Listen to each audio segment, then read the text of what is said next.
historical city of India, Mysuru, is going to witness a high voltage battle in this Lok Sabha election.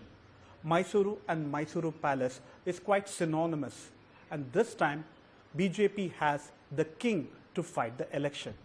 We are joined with King himself, Yaduveer Wadiyar. Thank you so much joining with India Today, sir. It's just Yaduveer, pleasure to be here on your show. Okay.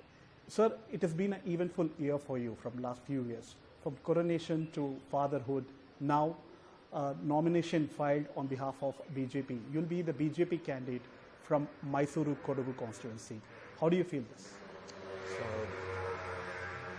wonderful feeling. Everybody is part of the electioneering process. It's a wonderful event, and it's a wonderful celebration of what I think really makes India set itself aside from many other countries.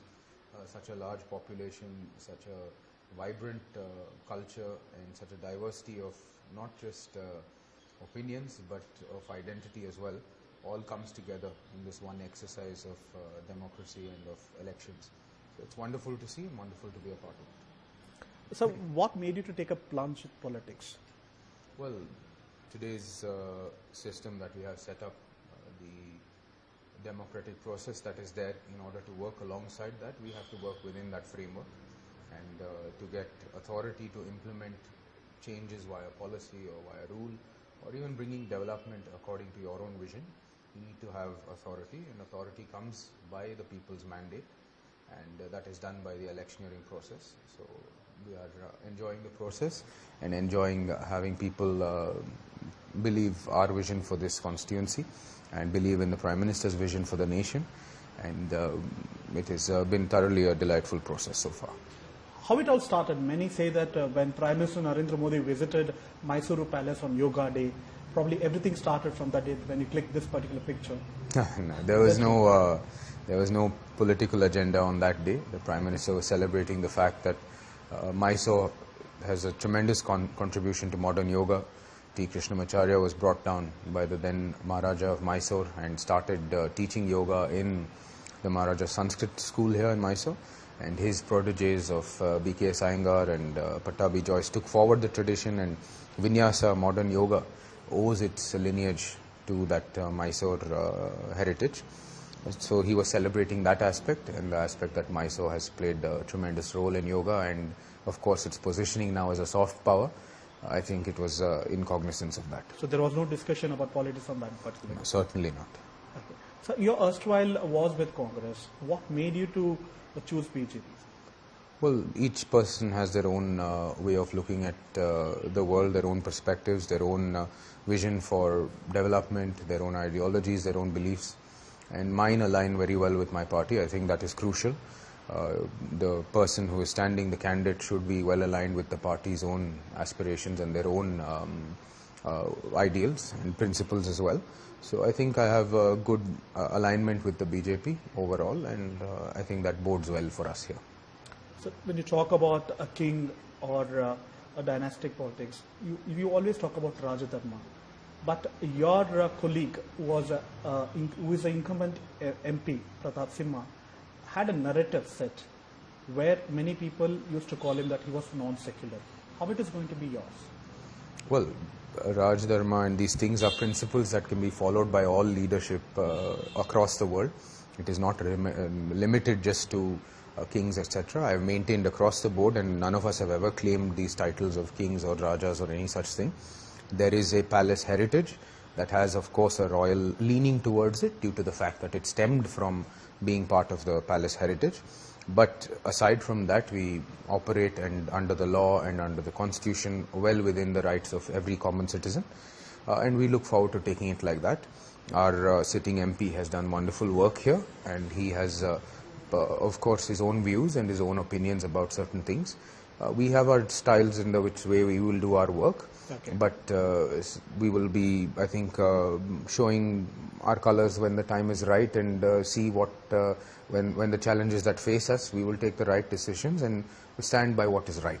We were talking to a few people here in Mysore, and they said that it is not only one particular community or one particular section which will vote for Wadiyar. Probably if it would have been Pratap Simha, it would have been a different case. But for you, even the community who's been sidelined by the previous MP might come forward and vote because the kind of the relationship that the Maharaja family shares with them? Well, the outlook of the palace was in line with what is Bharatiya principles and Bharatiya philosophy. It is Vasudhaiva Kutumbakam, which our Prime Minister has said many times so. So it aligns very well with my ancestors' vision and now the current leadership as well. That meant that we look towards development for all equally. And many of the development works have benefited all sections of society today as well and in those days as well. That is why there's a good relationship with the palace and there is a good relationship with the centre as well from all sections of society. So when you're walking on the street or when you're campaigning, how people are recognizing you as a Maharaja or a BJP candidate? Well, again, I do not use those titles or I don't particularly have any affinity for it being used as well. Of course, there is a relationship with the palace because of the good work done in those days. There is a certain respect which is given to anyone who is representative of that responsibility that comes from the palace. But aside from that, we are all common citizens as well. And they view me, of course, within the lines of that heritage as well. But they will judge me along my ability to have take up the leadership role as an MP here in the state, in the constituency. If you notice, whenever politicians campaign, especially we have seen the campaign of Chief Minister Raj, he usually attack the opposition candidates or the BJP. But when it comes to Mysuru and Kodagu, he has not spoken about you yet, apart from only one statement where he said that you're no more a Maharaja, you're a common citizen like anybody else. But he is quite reluctant to talk about you. It is only the BJP agenda that he is targeting. How do you see his statement and his approach towards you? Well, I agree with his one statement that, we are not Maharajas or any such thing. We have very much in line in that statement. We are all one in front of the law and in front of the Constitution. Second to that, I think it's a good move. We must be criticizing each other's ideologies or each other's means of development or the work which we have done. In either case, they might seem something is unsatisfactory. On our end, we might think something of theirs is unsatisfactory. Criticisms in those lines are well and good and must be encouraged because that is part of the process of democracy. We can stay away from personal attacks. I think that bodes well for a good future. How do you see your opposition right here? Especially the candidate, Mr. Lakshman, who has been fielded from Congress. Well, I'm sure he has his means of operating and his own opinions about things. Our focus is on our own campaign and achieving our own ends. Okay. So, when there was a speculation that initially when Pratap Simha's name was dropped and your name was doing rounds, there were a lot of social media campaign done by few section of people where they targeted you saying that Maharaja from palace, how can he come on the ground and work for the people? How come he can leave the castle and come out and be with the common man and wait for the leaders in the queue? And even the leaders within your own party have targeted you. How you handling this with them when you are campaigning? And what all has been changed after that? I have no problem doing everything and all things that are related with what a standard MP should be doing. We will do all the work that is required within line of that. Once you join into another institution, be it in a workplace or be it as an MP, there is certain protocol to be followed and there's certain respect to be given to leadership as well. And that all has to be followed within the lieu of things. For example, now I've also done corporate work and internships. There you give credit to the CEO, to the boss as well, and you stand up there and wait for him to come in as well. So it's no different here as well. It's a joy to do it and we encourage it in the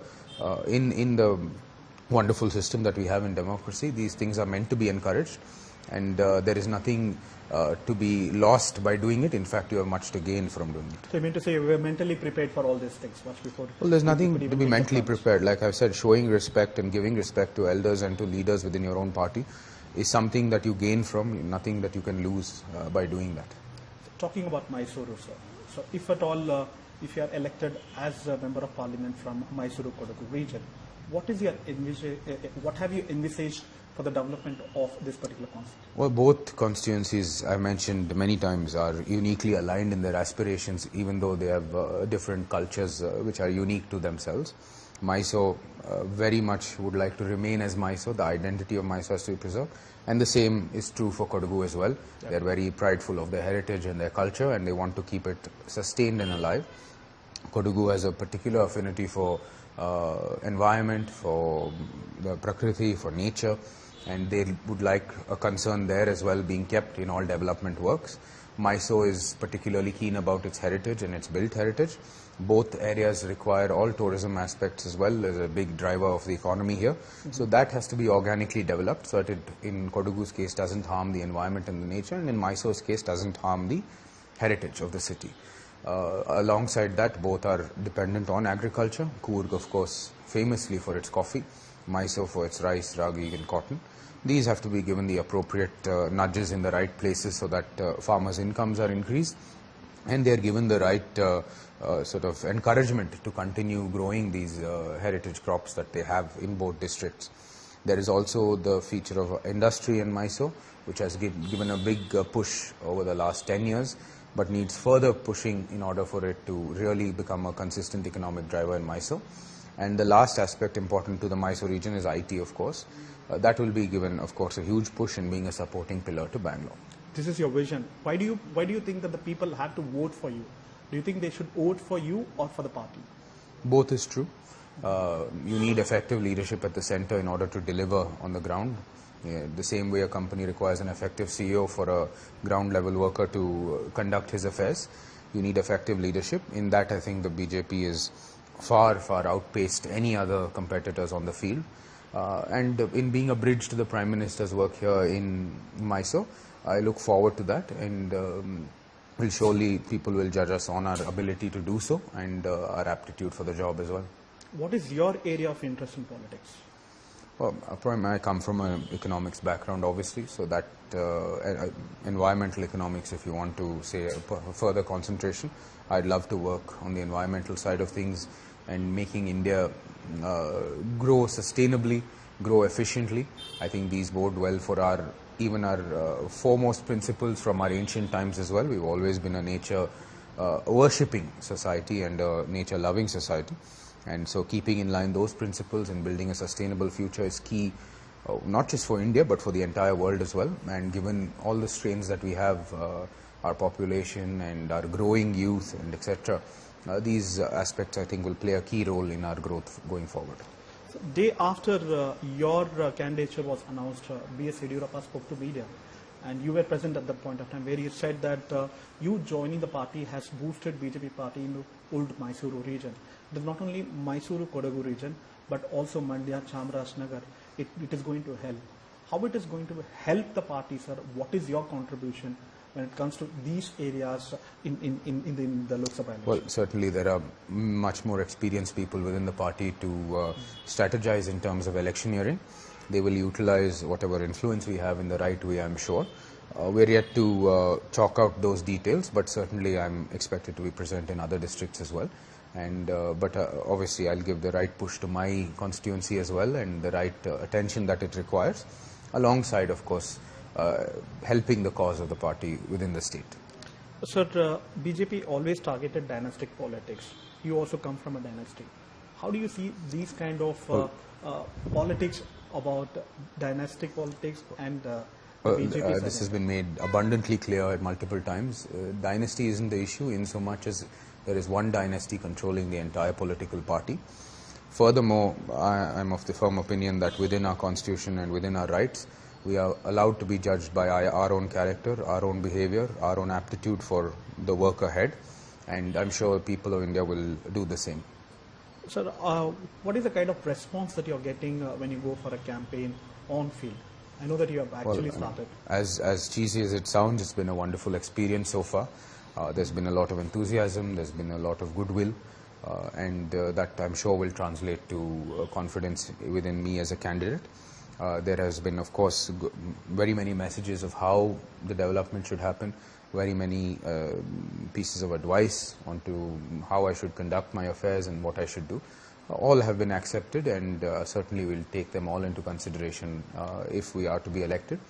My focus remains short-term, however, towards achieving the goal of winning an election, and to that effect we are making very significant strides. Where do you see yourself on the Judgment Day in the first week of June? I see myself winning comfortably. So you go out on a campaign in this scorching heat. What is the diet that you follow, sir? How often you... Well, I wish I could say that it's been a good diet or any such thing, but that would be far from the truth. You are eating what you can get. I think a lot of coconut water helps, and luckily we have plenty of that. Because you had to roam around nook and corner of Mysuru and Kodagu. Yes, We have seen the kind of temperature. certainly it's been a hot summer. Okay. And I think the heat of the summer will get to us all, and only the strongest will survive at the end. But it's good in the sense it really brings out our fortitude for the job, and we are judged in the harshest of conditions, and I'm sure we'll come out all the brighter and all the more hardened for the job ahead. Beginning of my media career, I have seen your father. He was also a KCA chairman, and he was cricket enthusiastic. IPL is going on. Which is your favorite team? Well, and do you watch IPL? I do watch IPL. Unfortunately, we don't have as much time as we'd like to have on our hands to do Probably such things. This time. Yeah, this time around we won't have much time. But obviously our Bangalore team, we'd like them to win at least once. That would be wonderful. But despite their lack of show in the last few years, we'll always remain committed to the city of Bangalore. Who's your favorite player, sir, in Bangalore? Currently, I mean, obviously Virat Kohli, I think, is in a class of his own. Apart from RCB, any other team that you like in IPL? I think always, while MS Dhoni was there in Chennai, it was something, a matter of pride to just root for him always, for the work he's done. I think a brilliant career. I've enjoyed watching the Mumbai team from time to time, the Rajasthan team as well, given that my wife's from there. The Gujarat team as well. We have a lot of relationships there. So we do watch as much as we can, but yeah, this time it will be hard to do so. Do you play cricket, sir? What is your hobbies? I used to play, I used to bat for whatever it's worth, and I love doing some off spin, but I never got anywhere with it. Okay. What is your hobbies exactly? What exactly? Mine, well, I enjoy reading, I enjoy playing my guitar. I, above all things, enjoy being in wildlife, enjoy being in nature. So if I wasn't doing this, I'd probably be in the jungles now, having a good safari and involved in some conservation work. I think that area has always been my calling, and hopefully by this new role as well I can contribute there. And your constituency have a good amount of jungle areas. So it has tremendous jungle jungle areas, and the surrounding area to Mysore, the districts there as well have tremendous jungles, all legacies of the erstwhile state of Mysore because of the various reserves that were built up during the time.